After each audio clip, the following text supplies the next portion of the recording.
Hello everyone, how's it going? It is me, Jack here, and welcome to episode number 12 of the Football Manager 2020 save with Charlton Athletic. We're coming towards the business end now of the season, and today's game will see us actually on YouTube competing for the first time in the leasing.com trophy.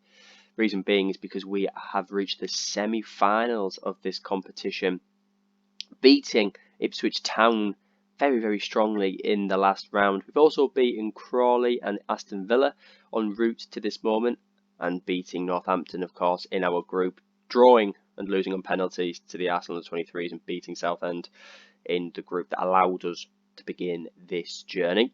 In the last episode, you will have seen an absolutely humongous game in the battle for, well, I say top of the table, for promotion, as we beat Ipswich Town by 2-1 with a 96th minute goal by Tommaso Barbieri. After that game, we did play the third round tie against Aston Villa 23s. We drew the game but won on penalties to see us progress to the quarter final. And we went on a little bit of a run after that. We were already on quite a decent run from beginning of December, sort of getting rid of this dreadful rut we had at the end of October and progressing into November in the league. We were able to beat Gillingham by 1-0. Ryan Brewster getting the only goal of the game to seal 3 points away from home and a clean sheet.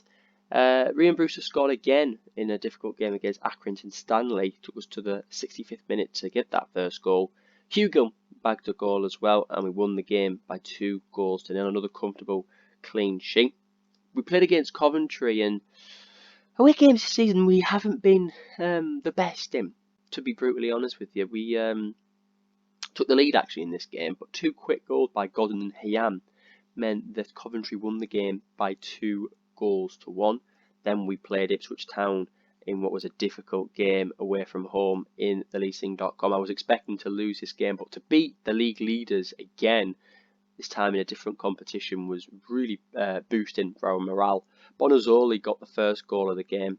Norwood and El Mizzoni making it 2-1, and then we scored on the brink of half time, and a late goal by our left back Ben Purrington sealed the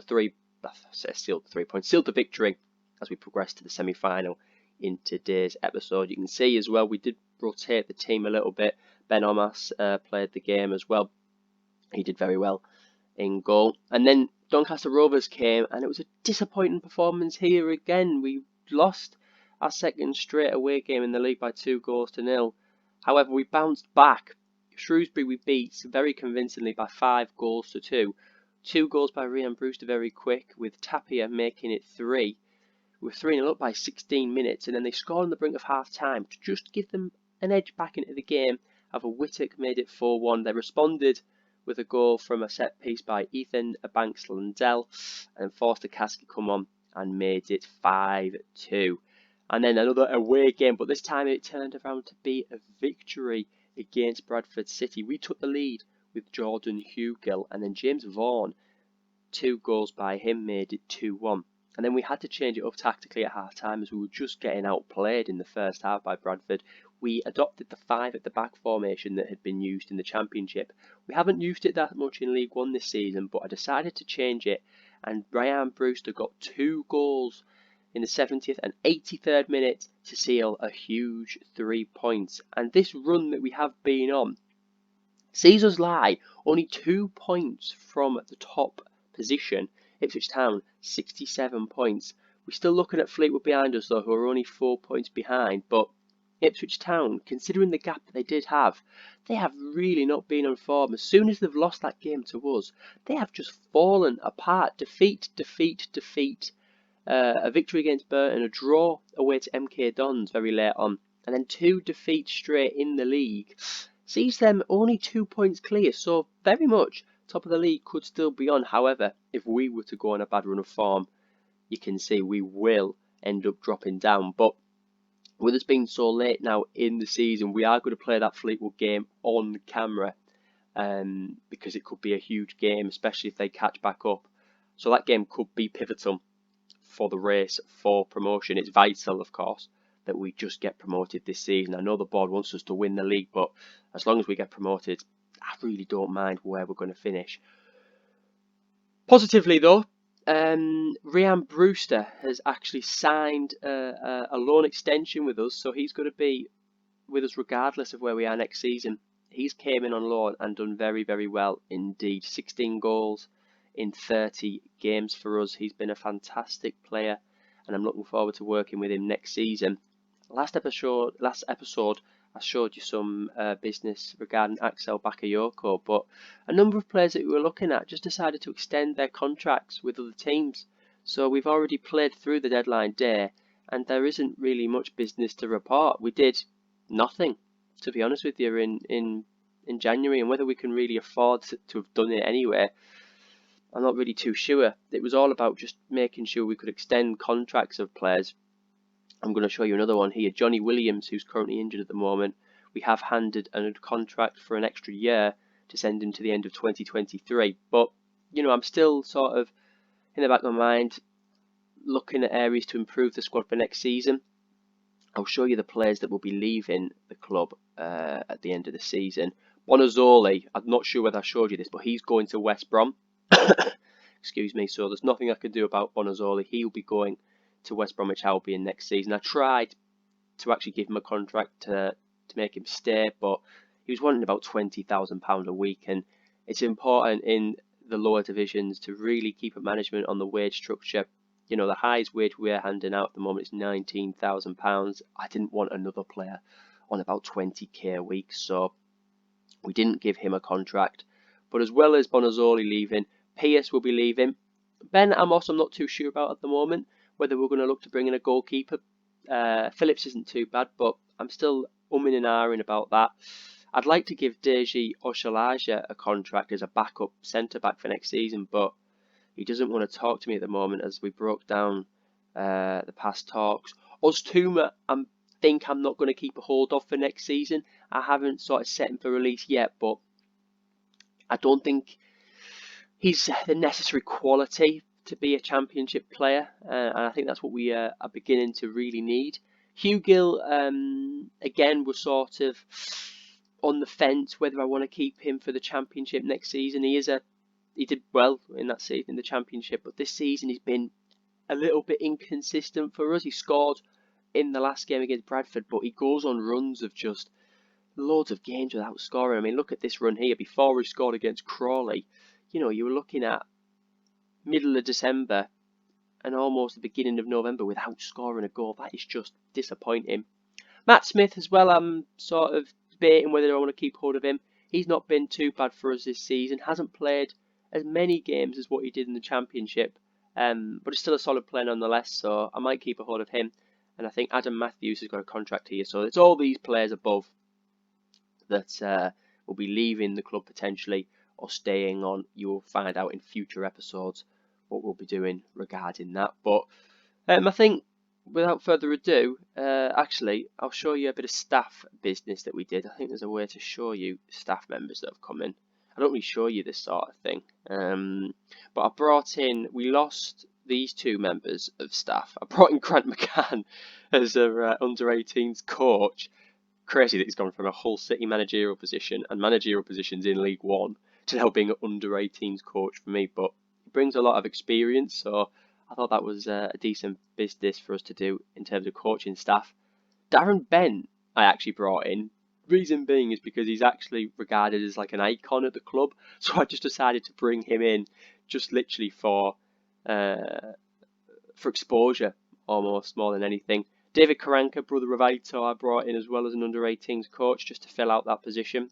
Actually, let's see if I can get him on a coach. I can't get him on a coaching. Get his coaching badges up a little bit. Ross Embleton I brought in as well as an under-18s assistant manager because we lost Gavin McCann.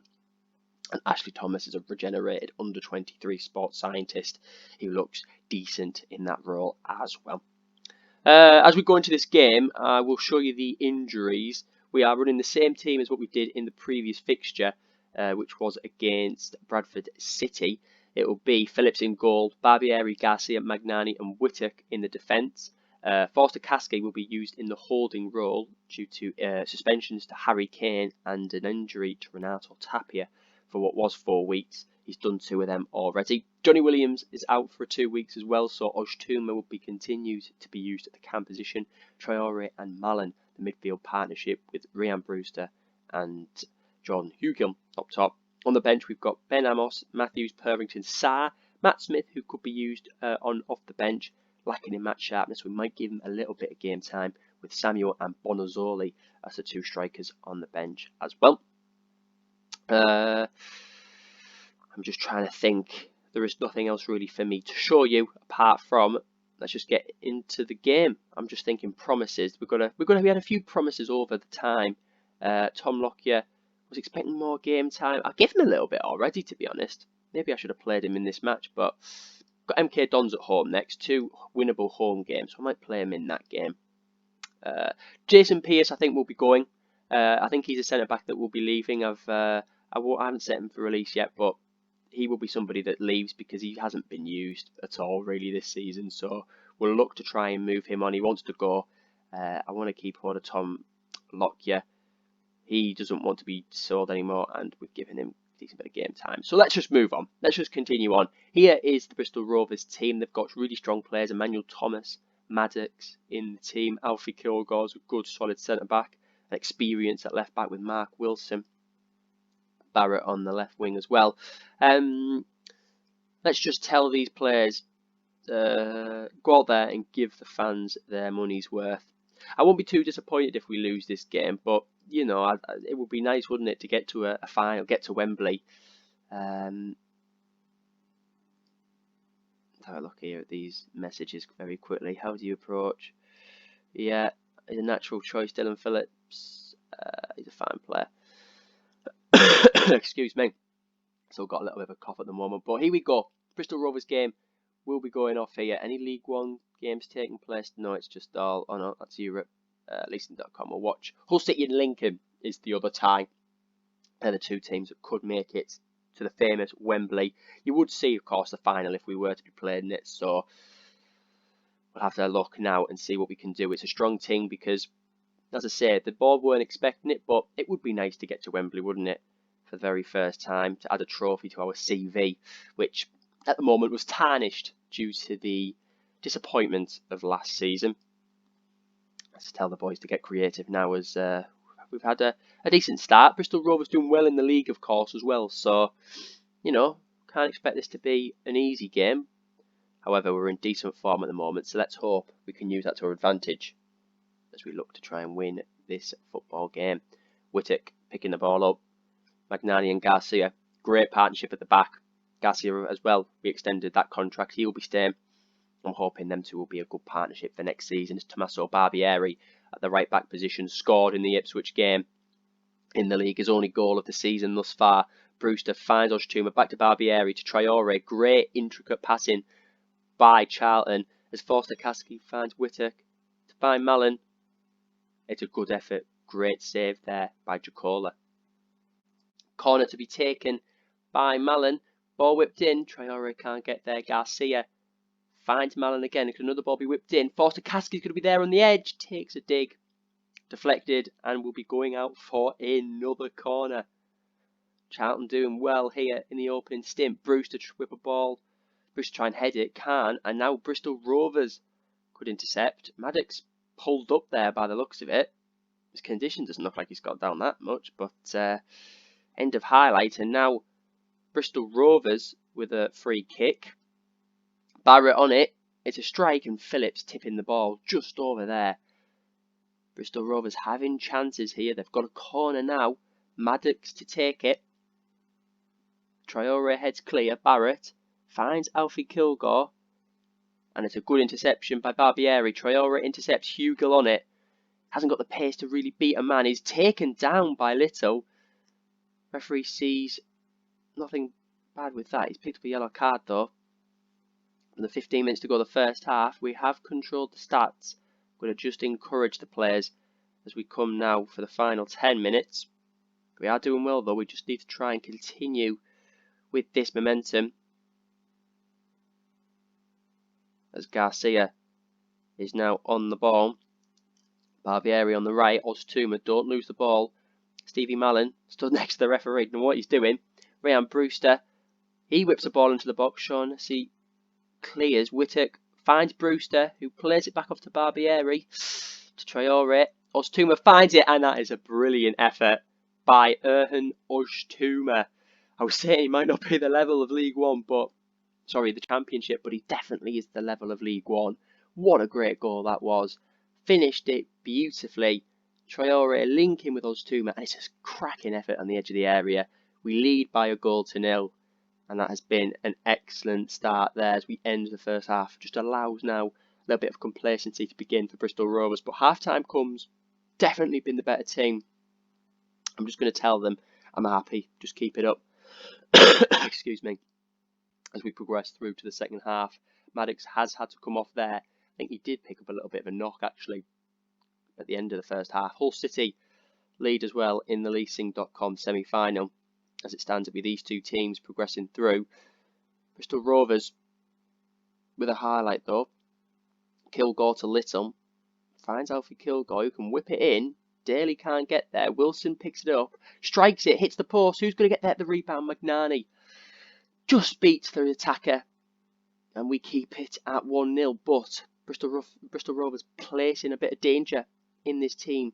Garcia heads it clear. Could we counter? Erhan Oztumer running with pace on the right flank. Trying to be tracked down by two of their players. Finds Barbieri. Good ball in, but no one can get there. 60 minutes played. I was just about to make a change, but Mallon finds a man. Oh, and it's saved by the goalkeeper. Excellent effort. Harries is on it.